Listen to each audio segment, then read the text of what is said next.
या व्हाइट होता है, करेंसी ब्लैक या व्हाइट नहीं होती।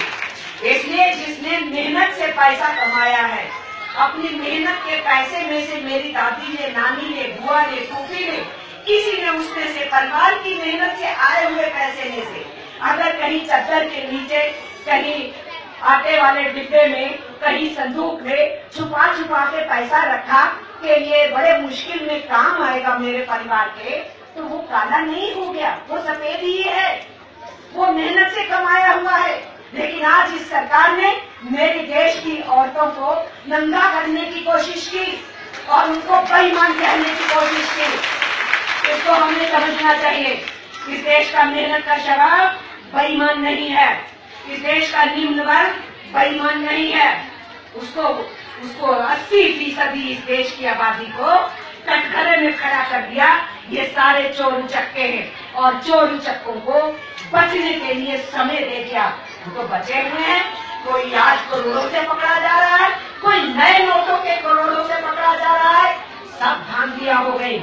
इसलिए ये लोगों में जो वहम आ गया है कि इस नोटबंदी से काला बाजारी रुक जाएगी और काला पैसा खत्म हो जाएगा, ये वहम जो सरकार ने पैदा किया है, इस जनता के इस वहम को तोड़िए। ये भी पैगाम इंसानियत है, क्योंकि ये भी लोगों को बर्बाद करने का तरीका है और हर मजहब के मेहनत कशों को बर्बाद करने का तरीका है। और इसीलिए ये हमारा रास्ता बनता है कि हम लोगों को समझा पाए कि ये बहुत खतरनाक खेल खेला जा रहा है। ऐसा कैसे है, जवाब देना। ये बोलते हैं 6 महीने से नोट छप रहे थे। अगर 6 महीने से छप रहे थे तो उर्जित पटेल को सितंबर में अपनी पोस्ट संभाला, उसके हस्ताक्षर कैसे आ गए नोटों के ऊपर? जवाब मिलेगा हमको। और अगर 6 महीने से नहीं छप रहे थे तो उर्जित पटेल सितंबर में गवर्नर बना आरबीआई का, तो फिर तब अगर हस्ताक्षर आए तो फिर आप झूठ बोल रहे हो। आपने पूरी तैयारी के बिना एक रात को अचानक घोषणा कर दी और अगले ही दिन लोगों को लाइनों में लगा दिया। तो ये आपने इस देश के साथ बहुत बड़ा धक्का किया है और धोखा किया है, ये हमें कहना पड़ेगा। दूसरी बात इस सिलसिले में मैं आपसे कहना चाहती हूँ, ये नोटबंदी का काम पहले भी होता आया है, कोई नया नहीं है। नया इसमें ये है कि अचानक सरकार ने 86% 100 में से 86 पैसा, 86% करेंसी को रात के अंधेरे में अचानक रद्द कर दिया और लोग रात में सो रहे थे और सुबह उठ के दूध लेने जा रही है महिला अपने बच्चे के लिए और उसका 500 का नोट कह दिया अब ये कागज का टुकड़ा है। इस देश में मीनाक्षी लेखी है आपके साउथ दिल्ली से एमपी, उसका भाषण देख लीजिए 2013 में, जब 2011 में सिर्फ ये आया था कि 2005 से पहले के जो 500 और 1000 के नोट है अब वो चलेंगे नहीं। पर सरकार ने टाइम दिया था, कहा था कि आप इतने समय तक इस सारे पैसे को जमा करवा दीजिए। पूरा समय दिया, आम आदमी को चिंता नहीं हुई ज्यादा, आम जिंदगी चलती रही और वक्त दिया गया। डिमोनिटाइजेशन इस देश में होता आया है।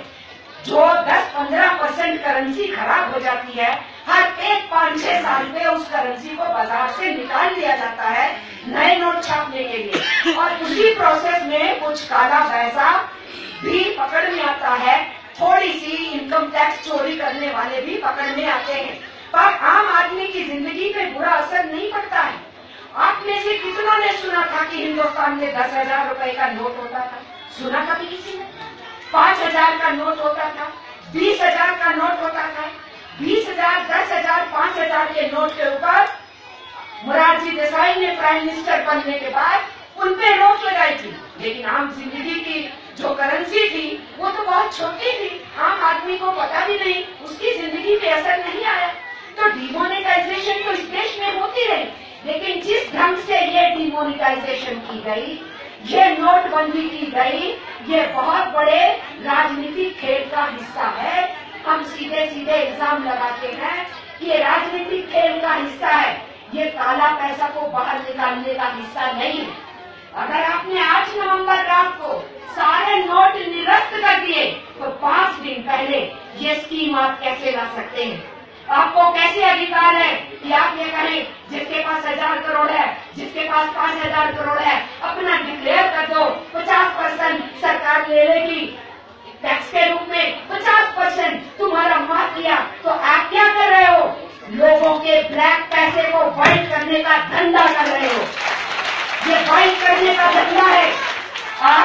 आदमी का 500 और 1000 रुपया मेहनत की कमाई का बैंकों की लाइनों में लगवा के 9.5 लाख करोड़ आप इकट्ठा कर चुके हैं।